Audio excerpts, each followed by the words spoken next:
राजस्थान में मुख्यमंत्री अशोक गहलोत के साथ सियासी लड़ाई में उलझे सचिन पायलट आज अपनी चुप्पी तोड़ेंगे। उन्होंने कहा है कि प्रेस कॉन्फ्रेंस करके अपना पक्ष रखेंगे। सचिन पायलट को राजस्थान के उप मुख्यमंत्री और प्रदेश अध्यक्ष पद से हटा दिया गया है। उनके साथ बगावत करने वाले 2 मंत्रियों रमेश मीणा और विश्वेंद्र सिंह को भी हटा दिया गया है। सचिन पायलट के समर्थक प्रदेश यूथ कांग्रेस अध्यक्ष मुकेश भाकर को भी बर्खास्त कर दिया गया है। सचिन पायलट को सियासी लड़ाई में मात देने के बाद मुख्यमंत्री अशोक गहलोत ने कैबिनेट की बैठक बुलाई। बैठक में सचिन पायलट के प्रभाव वाले गुर्जर बहुल इलाकों में 233 करोड़ रुपए के प्रोजेक्ट का प्रस्ताव पास कर दिया गया है। इसमें उस नहर के निर्माण का काम भी शामिल है जिसे नहीं कराने का आरोप पायलट समर्थक विधायक भंवरलाल शर्मा, रमेश मीणा और विश्वेंद्र सिंह ने लगाया था। पूर्वी राजस्थान नहर प्रोजेक्ट के नाम से राष्ट्रीय परियोजना घोषित करवाने के प्रयास का प्रस्ताव भी पारित किया गया है।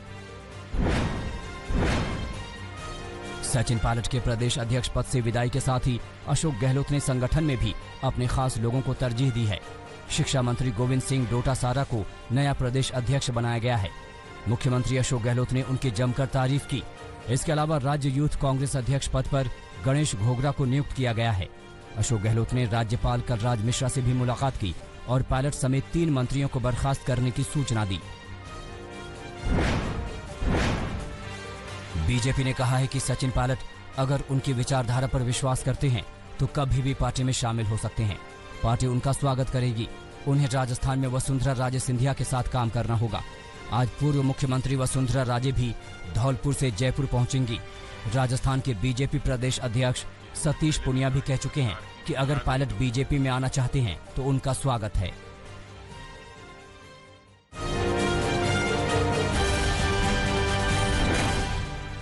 पश्चिम बंगाल के उत्तर दिनाजपुर में बीजेपी विधायक की संदिग्ध मौत के मामले में बीजेपी सांसद बाबुल सुप्रियो समेत बंगाल बीजेपी के कई नेताओं ने गृह मंत्री अमित शाह से मुलाकात की। बीजेपी नेताओं ने विधायक देवेंद्र नाथ रॉय की हत्या का शक जताते हुए सीबीआई जांच की मांग की है। बीजेपी विधायक का शव एक दुकान में फांसी से झूलता मिला था। बंगाल में बीजेपी विधायक की संदिग्ध मौत के मामले में बीजेपी नेताओं ने राष्ट्रपति से भी मुलाकात की है। बीजेपी ने ममता सरकार पर कानून व्यवस्था बिगाड़ने और हिंसा को बढ़ावा देने का आरोप लगाया है। इस मामले में आज टीएमसी नेता भी राष्ट्रपति से मिलकर विधायक की मौत के मामले में जानकारी देंगे। विधायक की संदिग्ध मौत के विरोध में मंगलवार को उत्तर बंगाल में बीजेपी के बंद के दौरान कुछ हिंसक घटनाएं भी हुई। सिलीगुड़ी में बंद करवा रहे बीजेपी नेताओं को पुलिस ने हिरासत में ले लिया। आसनसोल में बीजेपी ने विरोध मार्च निकाला तो कूच बिहार में कुछ बसों में तोड़फोड़ भी हुई, जिस पर पुलिस ने उपद्रवियों पर लाठी बरसाई। बीजेपी में शामिल होने के बाद ज्योतिरादित्य सिंधिया ने दिग्गज नेता उमा भारती से मंगलवार को पहली बार मुलाकात की। उमा भारती ने अपने आवास पर सिंधिया का स्वागत फूलमाला और तिलक लगाकर किया। एमपी में उपचुनाव की जंग में पूर्व लोकसभा अध्यक्ष सुमित्रा महाजन की एंट्री हो गई है। पूर्व लोकसभा अध्यक्ष ने हर हर मोदी घर घर तुलसी अभियान चलाकर वोटरों के बीच पैठ बनाने की मुहिम चलाई है। हालांकि सुमित्रा महाजन के मुताबिक वो ये अभियान पहले भी चला चुकी हैं और उपचुनाव से इसका संबंध महज संयोग है। महाराष्ट्र कांग्रेस ने संजय झा को पार्टी से निलंबित कर दिया है।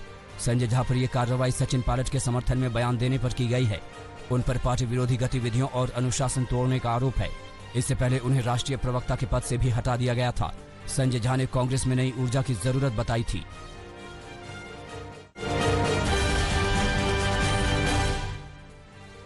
महाराष्ट्र में कोरोना के मामले में तेजी बरकरार है।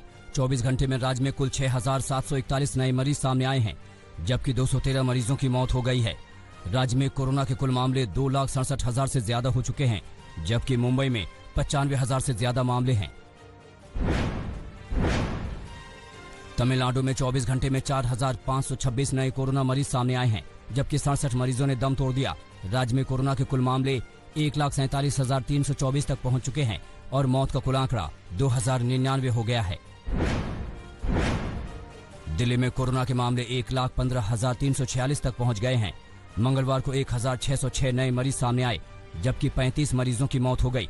दिल्ली में अब तक 93,000 से ज्यादा कोरोना मरीज स्वस्थ हो चुके हैं। राजधानी की रिकवरी रेट 80% से ज्यादा है।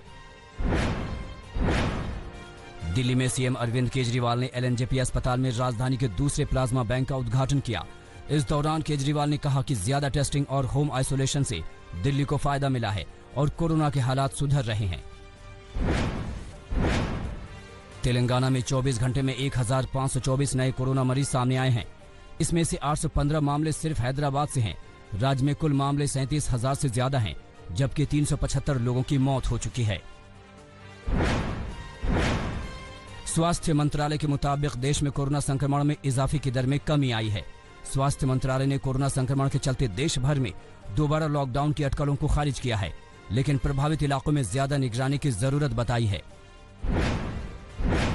कोरोना संक्रमण के हवा के जरिए फैलने के दावों पर CSIR ने जांच शुरू करने की तैयारी की है। पहले हफ्ते में CSIR की चंडीगढ़ और हैदराबाद लैब में इस बारे में रिसर्च शुरू की जाएगी। हाल ही में कई वैज्ञानिकों ने और डॉक्टरों ने WHO को कोरोना वायरस के देर तक हवा में मौजूद रहने की रिपोर्ट सौंपी थी, जिस पर WHO ने भी हामी भरी थी। बिहार में 16 जुलाई से 31 जुलाई तक फिर से लॉकडाउन का ऐलान किया गया है। इस दौरान सिर्फ जरूरी सेवाओं की छूट दी जाएगी। बिहार में मंगलवार को कोरोना मामलों में अब तक का सबसे बड़ा उछाल दिखा, जब 24 घंटे में 1432 नए मरीज सामने आए। पटना में 10 जुलाई से 16 जुलाई तक पहले ही लॉकडाउन है। नए आदेश के तहत पाबंदियां आगे भी जारी रहेंगी। कर्नाटक के कई हिस्सों में भी लॉकडाउन का ऐलान कर दिया गया है। बेंगलुरु में आज से 21 जुलाई तक लॉकडाउन रहेगा। लॉकडाउन से पहले मंगलवार को दुकानों में सामान खरीदने के लिए लंबी लंबी कतारें देखी गईं। वहीं कलबुर्गी में भी 20 जुलाई तक लॉकडाउन लागू कर दिया गया है। पुणे में भी 13 जुलाई से 23 जुलाई तक लॉकडाउन लागू है। सिर्फ जरूरी सेवाओं से जुड़े लोगों को बाहर निकलने की इजाजत है। लॉकडाउन तोड़ने वालों पर पुलिस सख्ती बरत रही है। कश्मीर घाटी में लगातार दूसरे दिन लॉकडाउन लागू रहा। जरूरी सेवाओं को छोड़कर बाकी लोगों के बाहर निकलने पर सख्त पाबंदी है। घाटी में कोरोना मामले में आई तेजी के चलते ये फैसला लिया गया है। अनंतनाग जेल में मंगलवार को 24 कैदियों में संक्रमण की पुष्टि हुई है। गाजियाबाद में कोरोना से जुड़ी नई गाइडलाइन जारी की गई है। अभी तक ऑड इवन के आधार पर खुल रही दुकानें अब हफ्ते में 5 दिन खुल सकेंगी। बाजार का वक्त सुबह 9 बजे से रात 9 बजे तक तय किया गया है, जबकि शनिवार और रविवार को लॉकडाउन रहेगा।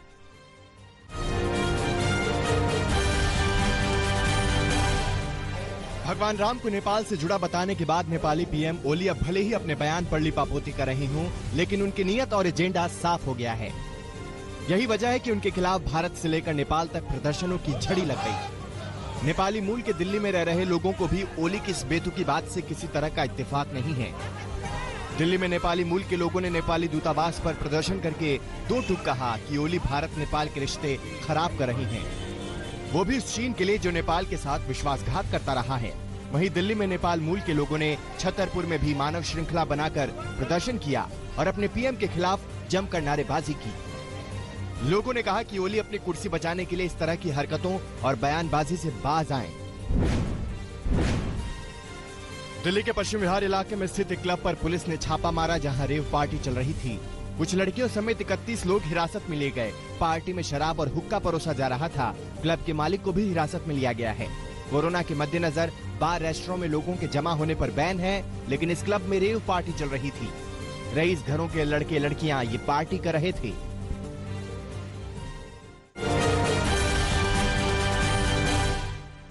गैंगस्टर विकास दुबे के घर पर पुलिस ने एक बार फिर तलाशी अभियान चलाया। यूपी की ADG law and order Prashant Kumar ने बताया कि एक AK-47 और एक इंसास राइफल बरामद हुई है। ये बरामदगी गिरफ्त में आए एक आरोपी की निशानदेही पर की गई है। विकास गैंग ने पुलिस से जो हथियार लूटे थे उन्हें भी बरामद कर लिया गया है। कानपुर शूटआउट मामले में गैंगस्टर विकास दुबे गैंग के एक और शूटर को गिरफ्तार किया गया है। इसका नाम शशिकांत है। इस पर यूपी पुलिस ने 50,000 का इनाम रखा था। शशिकांत ने बताया कि विकास दुबे ने वारदात में शामिल नहीं होने पर मार डालने की धमकी दी थी। उसने इसका भी खुलासा किया कि पुलिस रेड की बात चौबेपुर थाने वालों ने विकास दुबे को दी थी। कानपुर शूटआउट मामले में सुप्रीम कोर्ट एक पैनल गठित कर सकती है।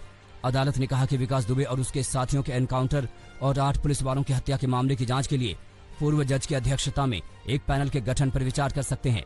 सुनवाई के दौरान यूपी सरकार ने अदालत से कहा है कि हम एनकाउंटर के सिलसिले में एक स्टेटस रिपोर्ट दाखिल करेंगे। इस मामले पर कोर्ट अब 20 जुलाई को सुनवाई करेगी। आजमगढ़ की PCS अधिकारी मणि मंजरी की मौत के मामले में पुलिस ने अहम खुलासा किया है। पुलिस ने कई अफसरों को पूछताछ के लिए समन भेजा है।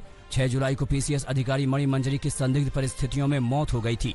शुरुआती जांच में पुलिस ने इसे सुसाइड केस माना था, लेकिन परिवार वालों ने हत्या का आरोप लगाते हुए 5 लोगों के खिलाफ केस दर्ज कराया था।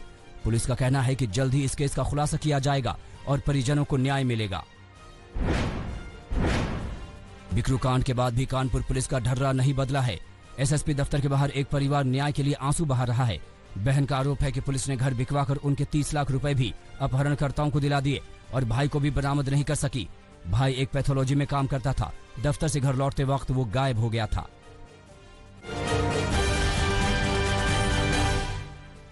यूपी के हमीरपुर पुलिस ने गैंगस्टर के खिलाफ बड़ा ऑपरेशन करने की तैयारी की है। इसके लिए 17 गैंग की एक लिस्ट तैयार की गई है। हमीरपुर जिले में 974 हिस्ट्री शीटर बदमाशों के नाम अलग अलग थानों में दर्ज हैं। इसके अलावा पुलिस की नजर नए अपराधियों पर भी है। उनके नाम भी इस लिस्ट में जोड़े जाएंगे, फिर उन्हें पकड़कर जेल में डाला जाएगा। मथुरा में यमुना एक्सप्रेस वे पर बस कंडक्टर ने कोरोना संक्रमित समझकर एक लड़की को चलती बस से फेंक दिया। सिर में चोट लगने की वजह से लड़की की मौके पर ही मौत हो गई। ये मामला 15 जून का है। शिकोहाबाद की रहने वाली 19 साल की छात्रा अपनी मां के साथ यूपी रोडवेज की बस में घर लौट रही थी। अभी पुलिस ने इस मामले में बस ड्राइवर और कंडक्टर के खिलाफ गैर इरादतन हत्या का केस दर्ज किया है। पोस्टमार्टम रिपोर्ट में मौत का कारण हार्ट अटैक को बताया गया है। यूपी में आर्थिक तंगी से परेशान एक शख्स ने अपने 2 मासूम बच्चों का कत्ल कर दिया। उसके बाद पत्नी के साथ खुद सुसाइड कर लिया। बेटा 12 साल का और बेटी 8 साल की थी। दिल्ली में नौकरी छोड़कर लखनऊ में एक LED बल्ब बनाने की फैक्ट्री लगाई थी, लेकिन लॉकडाउन में बिजनेस में भारी घाटा हो गया। पुलिस ने घर को सील कर दिया है और जांच जारी है। हरियाणा के पंचकुला में कोरोना आइसोलेशन वार्ड में नर्स से छेड़छाड़ का मामला तूल पकड़ता जा रहा है। नर्सों ने आरोपी डॉक्टर की जमकर धुनाई की। नर्सिंग यूनियन ने आरोपी डॉक्टर को अस्पताल से निकालने की मांग की है। हरियाणा राज्य महिला आयोग ने संज्ञान लेते हुए CMO और PMO को आयोग में पेश होने के लिए समन भेजा है।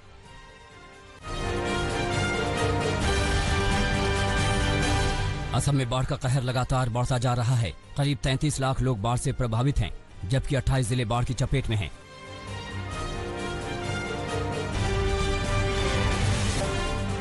राज्य में अब तक 59 लोगों की बाढ़ से जान जा चुकी है।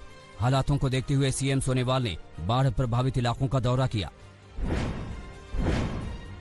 असम के धुबरी जिले में एक पुल देखते ही देखते बाढ़ के पानी में बह गया।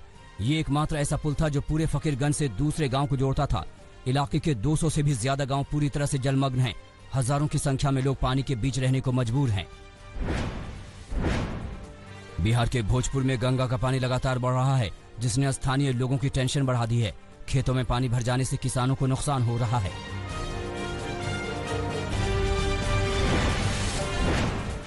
रक्सौल में बाढ़ से पहले सरकार की व्यवस्था की पोल खुल गई। लोग जान जोखिम में डालकर मोटरसाइकिल, ट्रैक्टर और नाव से डायवर्जन पार कर रहे हैं। बाढ़ से 1 दर्जन गांव का संपर्क टूट गया है।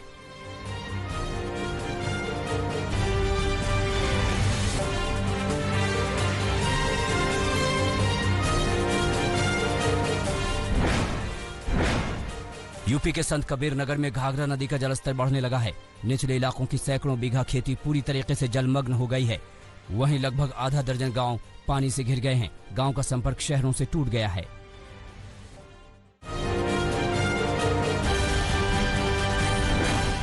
दुनिया भर में प्रतिबंध का सामना कर रहे चीन को अब ब्रिटेन ने भी झटका दिया है।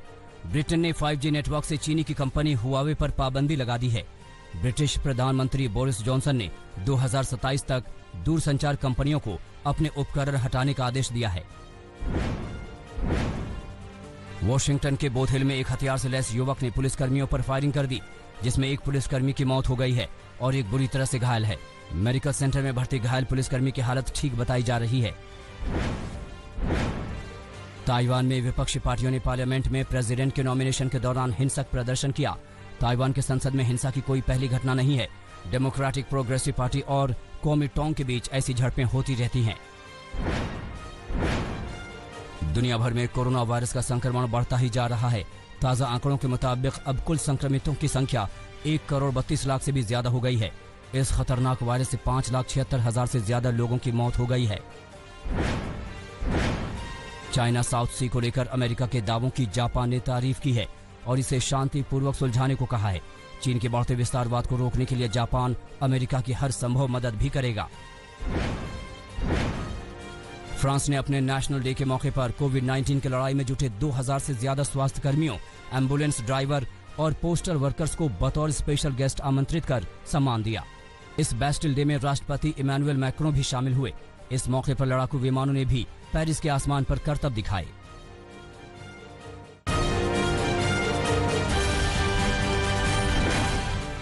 अमेरिका ने हांगकांग के मुद्दे पर चीन को एक और बड़ा झटका दिया है। हांगकांग में लोगों का दमन किए जाने की वजह से राष्ट्रपति डोनाल्ड ट्रंप मंगलवार को एक कानून और कार्यकारी आदेश पर हस्ताक्षर करके चीनी लोगों और संस्थाओं पर प्रतिबंध का इंतजाम कर दिया है। नए कानून पर हस्ताक्षर करने के बाद ट्रंप ने कहा, मैंने कानून और आदेश पर साइन किया है जो हांगकांग के लोगों के खिलाफ दमन के लिए चीन को जवाबदेह ठहराता है। ये इजिप्ट की तेल पाइपलाइन में लगी भीषण आग की तस्वीर है।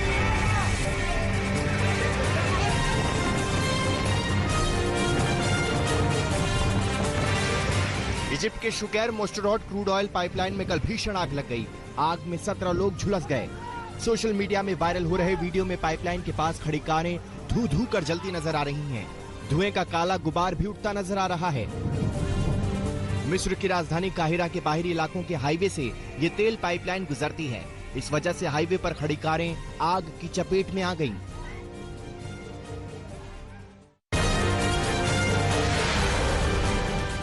नमस्कार, मैं हूं अंजना ओम कश्यप। हमें उम्मीद है ये वीडियो आपको पसंद आया होगा। लेटेस्ट खबरों के लिए यूं ही देखते रहिए आज तक और इस वीडियो के पसंद आने पर लाइक, शेयर एंड सब्सक्राइब करना ना भूलें।